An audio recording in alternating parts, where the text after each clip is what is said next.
Di antara lekuk pegunungan yang memeluk ranah Sumatera Barat, tersimpan sebuah kisah lama, sebuah legenda yang tak sekadar diceritakan, tetapi diwariskan dari generasi ke generasi.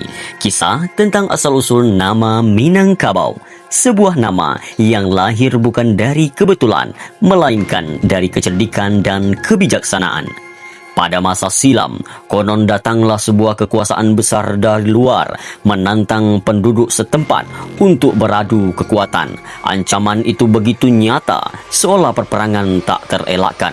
Namun, masyarakat Minang memilih jalan yang berbeda, bukan dengan pedang, melainkan dengan akal. Mereka mengusulkan sebuah cara yang tak biasa, sebuah pertarungan simbolik antara dua ekor kerbau.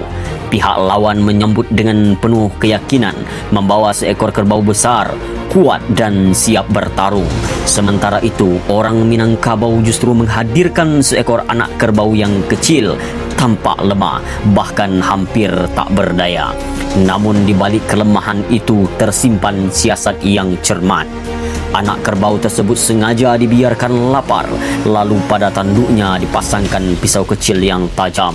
Ketika pertarungan dimulai, naluri alamiah mencari susu mendorongnya berlari menuju kerbau yang besar yang disangkakan sebagai induk.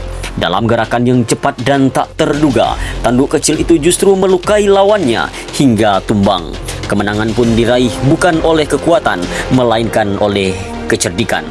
Sejak saat itulah, nama Minangkabau diyakini berasal dari kata Minang yang berarti menang dan Kabau yang berarti kerbau. Sebuah nama yang mengabadikan kemenangan yang lahir dari akal budi dan bukan sekedar kekuatan fisik.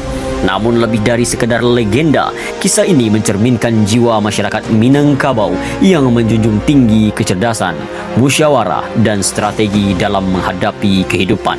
Bahwa dalam setiap tantangan, jalan terbaik tidak selalu terletak pada kekuatan, tetapi pada kebijaksanaan dalam mengambil langkah.